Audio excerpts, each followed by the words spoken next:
சேலம் மாவட்டம் ஓமலூரில் பாரம்பரிய அம்மன் ஆட்டத்தை அடுத்த தலைமுறைக்கு கொண்டு செல்வதற்காக பள்ளி மற்றும் கல்லூரி மாணவர்களுக்கு பயிற்சி அளிக்கப்பட்டு வருகிறது. இந்த கலையை கற்பதன் மூலம் மாணவர்களுக்கு செல்போன் மோகம் குறையும் என்று பெற்றோர்கள் தெரிவித்துள்ளனர்.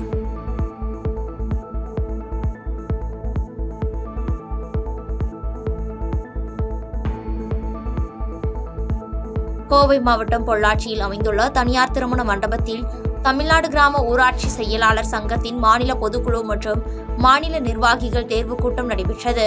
இந்த கூட்டத்தில் ஊராட்சி செயலாளர்களுக்கு தேர்வு நிலை சிறப்பு நிலை ஊதியம் வழங்க வேண்டும் என்று வலியுறுத்திய நிலையில் இதனை தமிழக அரசு ஏற்கவில்லை என்றால் மாநில நிர்வாகிகளிடம் ஆலோசனை நடத்தி போராட்டத்தில் ஈடுபட போவதாக தெரிவித்தனர்.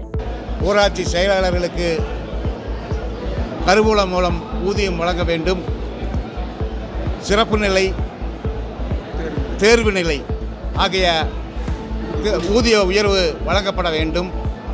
ஊராட்சி செயலாளர்களுக்கு ஓய்வூதியமாக ரூபாய் 15,000 வழங்க வேண்டும் ஆகிய கோரிக்கைகளை இந்த 4 ஆண்டுகளாக எந்த கோரிக்கையும் ஊராட்சி செயலாளர்களுக்கு நடைமுறைப்படுத்தி தரவில்லை. தொடர்ந்து கோரிக்கைகள் அனைத்து சங்கங்கள் வாயிலாகவும் வைக்கப்பட்டாலும் எந்த ஒரு நடவடிக்கையும் அரசு செய்து கொடுக்கவில்லை. கோவை மாவட்டம் பொள்ளாச்சியில் மாரியம்மன் கோவில் தேர் திருவிழாவை முன்னிட்டு பக்தர்கள் பறவை காவடி எடுத்து நேர்த்திக்கடன் செலுத்தினர். மேலும் சில பக்தர்கள் அழகு குத்தி ஊர்வலமாக சென்ற நிலையில் ஏராளமானோர் கலந்து கொண்டு சுவாமி தரிசனம் செய்தனர்.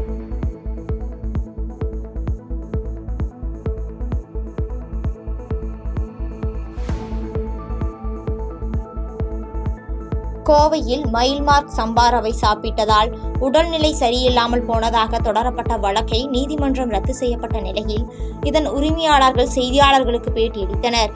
இதில் மயில்மார்க் சம்பாரவை குறித்து அவதூறு வீடியோவை வாட்ஸ்அப் மூலம் பரப்பியவர் மீது புகார் அளித்ததாக தெரிவித்தனர்.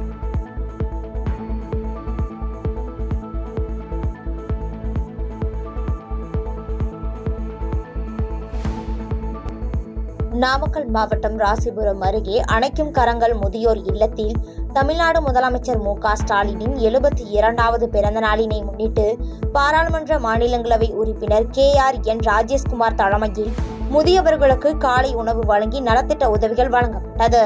முன்னதாக MP ராஜேஷ்குமார் தந்தை பெரியார், பேரறிஞர் அண்ணா, கலைஞர் ஆகியோரின் திருவுருவ படத்திற்கு மாலை அணிவித்து மலர் தூவி மரியாதை செலுத்தினர்.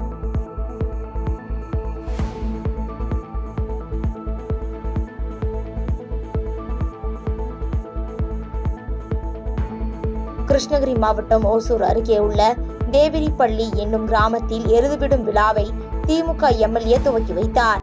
இந்நிலையில் அரசு அனுமதியின்றி எருதுவிடும் விழா நடத்தக்கூடாது என கிராம நிர்வாக அலுவலர் அளித்த புகாரின் பேரில் வருவாய்த்துறையினர் மற்றும் காவல்துறையினர் எருதுவிடும் விழாவினை பாதியிலேயே நிறுத்தியதால் பரபரப்பு ஏற்பட்டது.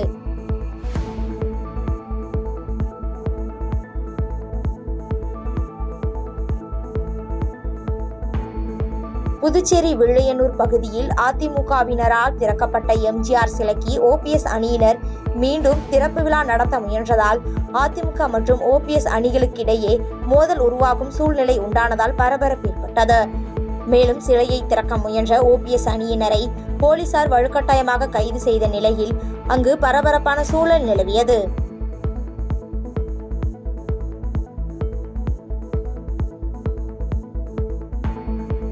நெல்லை மாவட்டம் அம்பாசமுத்திரம் அருகே தொடர்ந்து பெய்து வரும் கனமழையால் 100 ஏக்கர் பரப்பளவில் பயிரிடப்பட்டிருந்த நெற்பயிர்கள் தண்ணீரில் மூழ்கி சேதமடைந்துள்ளன.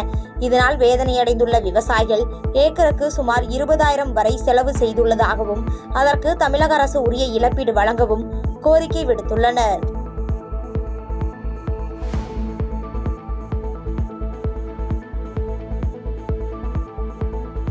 கோவை காந்திபுரம் பகுதியில் உள்ள தனியார் மண்டபத்தில் நடைபெற்ற சுய உதவி குழுவினருக்கான நிதி மேலாண்மை பயிற்சி கூட்டத்தில் பாஜக தேசிய மகளிர் அணி தலைவி வானதி ஸ்ரீனிவாசன் MLA கலந்து கொண்டார்.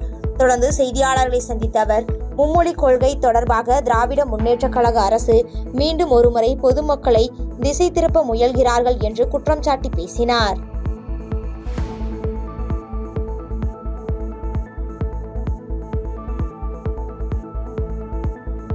விழுப்புரத்தில் 3வது புத்தக திருவிழாவின் துவக்க விழா நடைபெற்றது. இந்நிகழ்ச்சியை அமைச்சர் பொன்முடி துவக்கி வைத்த நிலையில் இதில் மாவட்ட ஆட்சியர் ஷேக் அப்துல் ரகுமான், சட்டமன்ற உறுப்பினர்கள் லட்சுமணன், சிவா உள்ளிட்டோர் கலந்து கொண்டனர்.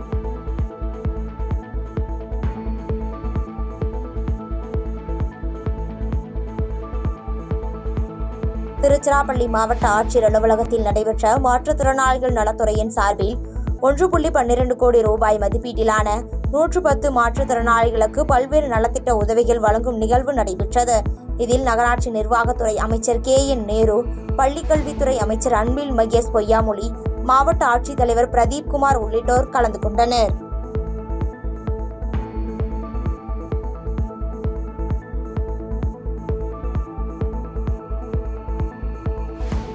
பாதகம் செய்பவரை கண்டால் நாம் பயம் கொள்ளலாகாது பாப்பா.